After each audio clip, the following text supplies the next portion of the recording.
కష్టపడ్డావు, కష్టానికి ప్రతిఫలం రాలా, నష్టాలే వచ్చినాయి.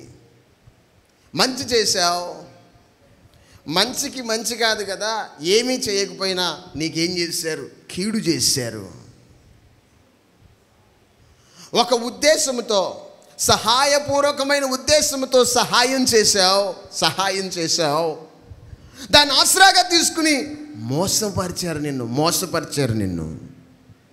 అరే నీ జీవితంలో ఎటు చూసినా నా అన్నవారే, నీతో ఉన్నవారే, నీ బంధువులే, నీ మిత్రులే, నీతో నీ జీవితాన్ని పంచుకున్నవారే, నీ యొక్క రక్త సంబంధికులే, లేకపోతే నీకు బాగా తెలిసిన వారే, నువ్వు ఎవరినైతే బాగా నమ్మావో వారే నిన్ను ఈరోజు ముంచేశారు. అది నీ సిచ్యువేషన్, అది నీ పరిస్థితి.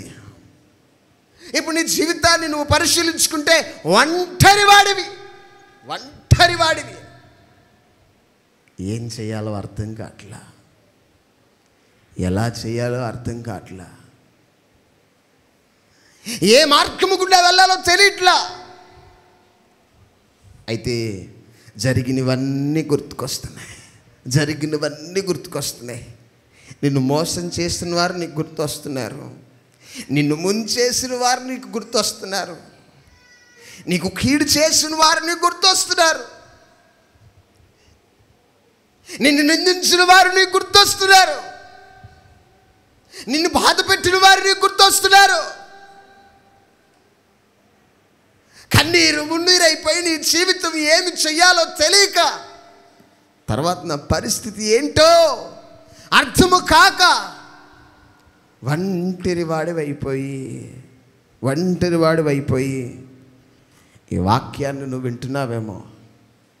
ఈరోజు నేను నిన్ను అడుగుతున్నాను, ఈ నీ పరిస్థితిలో నీ స్టేట్మెంట్ ఏంటి?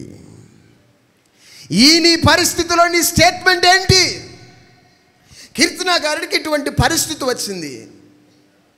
మోసపోయిన పరిస్థితి, నష్టపోయిన పరిస్థితి, నాశనం అయిపోయిన పరిస్థితి, కపటముగా ప్రవర్తించిన వారి మధ్య నలిగిపోయిన పరిస్థితి, కీడు అనుభవించిన పరిస్థితి. ఎటు చూసినా తన పరిస్థితిలో చేసిన వారంతా తనకి చాలా దగ్గరస్తులే చేసిన పని అది. అలాంటి తన పరిస్థితిలో తను ఇస్తున్న స్టేట్మెంటే ఈరోజు మనం చదువుకున్న స్టేట్మెంట్.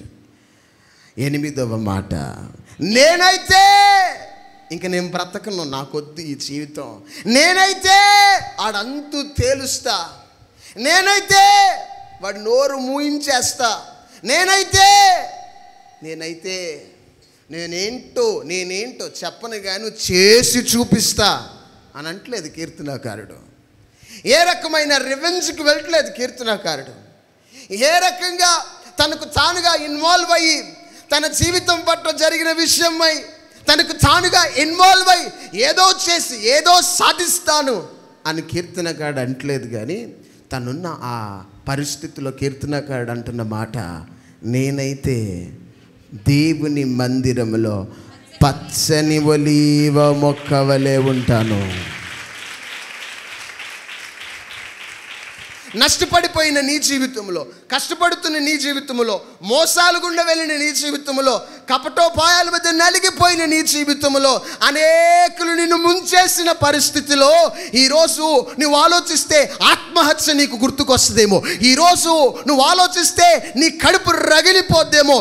ఈరోజు నువ్వు ఆలోచిస్తే వాడిని ఎలాగ కొట్టాలి అనే ఆలోచనలు నీలో పుడతాయేమో. కానీ నిజ క్రైస్తవుడు, దేవుని బిడ్డ, దేవుని దాసులు, వాళ్ళు ఎవరైనప్పటికీ వారి యొక్క స్టేట్మెంట్ ఇదై ఉండాలి.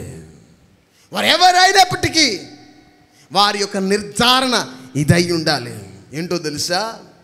నష్టపడిపోయిన నా జీవితంలో, కష్టపడుతున్న నా జీవితంలో, మోసపడిపోయిన నా జీవితంలో, ఒంటరివాడైపోయిన ఈ నా జీవితంలో నేను తీసుకునే తీర్మానం ఏంటో తెలుసా? ఈరోజు నుంచి చర్చికి రాను అంటున్నాడండి. అంటున్నాడా బిడ్డ? నాకొద్దుగా, దేవుడే వద్దు, నేనేం తప్పు చేశాను, ఏం తక్కువ చేశాను, నేను ప్రార్థన చేయకపోయినా మా అమ్మ ప్రార్థన చేయలేదా, నేను ప్రార్థన చేయకపోయినా మా నాన్న ప్రార్థన చేయలేదా, నేను ప్రార్థన చేయకపోయినా నా బిడ్డలు ప్రార్థన చేయలేదా, నాకెందుకు ఈ పరిస్థితి, ఇక దేవుడొద్దు నేనొద్దు. ఏంటంటే దేవుడొద్దు నేనొద్దు అంటలేదు కీర్తనకారుడు.